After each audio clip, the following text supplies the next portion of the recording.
I think businesses have really stepped into this.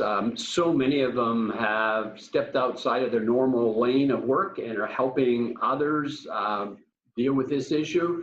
I think right now we've come from recognizing that we really do have an issue to the federal government, the state government stepping in to provide some relief, and our next chapter will be restart. So right now, the big issue is one of frustration, making sure we get those loans, making sure we know what we got to do, and we sustain our business and our employees.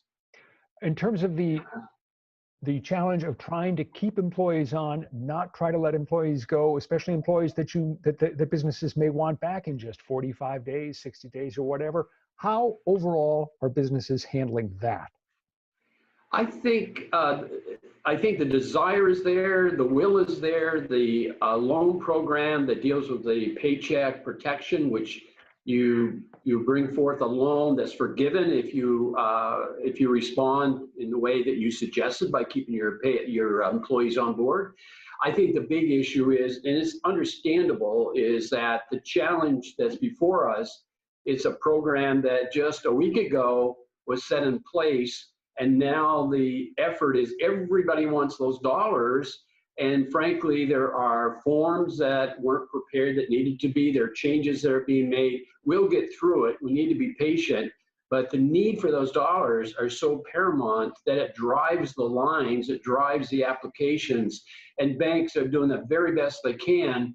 But it is an issue that because of the volume and because of some changes and the quickness in which this was put together, believe it or not, that's what the challenge is at the moment.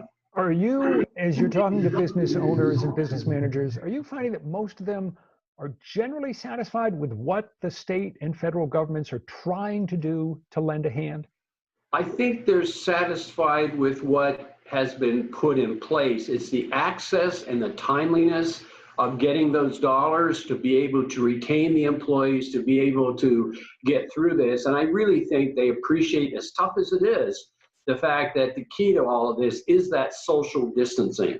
By staying apart, by recognizing what you and I and others are doing, operating remotely, that'll shorten the time span of this. It'll create less impact on our people, and we'll be back in business, we hope, sooner, not later. We all know that Maine is a state that is very reliant on the tourism industry. We're just a month and a half, 2 months away from the unofficial start of the tourism season.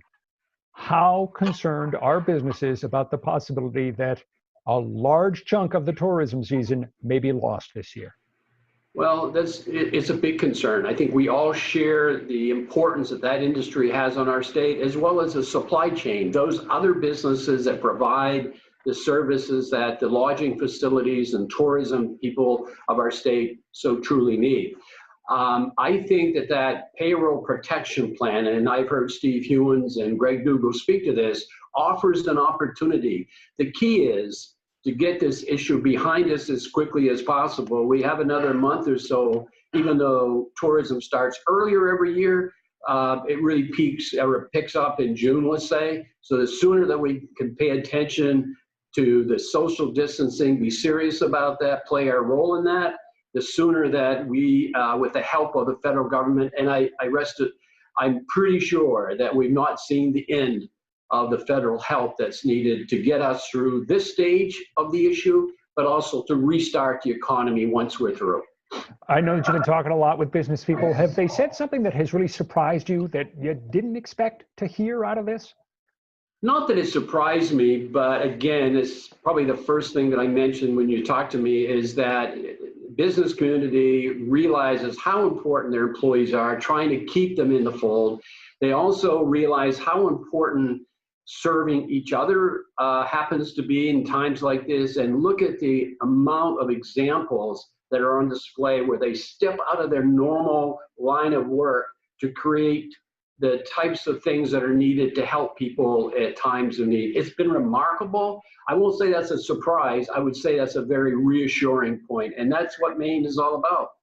Let's end on this note. You're one of the leaders in the Maine business community. People look to you for, at this time, I'm sure, some inspiration. They look for you for some encouragement. What are you telling folks about how we're going to get through this? Well, I think if you look at what has been accomplished in just a month's time, from March the 12th, really, when it was first case was announced, to where we are today, that we are in this together. I do think that one needs to be aware of the opportunities, the ways that we can help one another, as well as secure those loans to help keep our employees. Awareness is important, being diligent, staying on top of it. Things do change, but also be patient. We'll get through this. We always have, we always will, and that is Maine's total strength.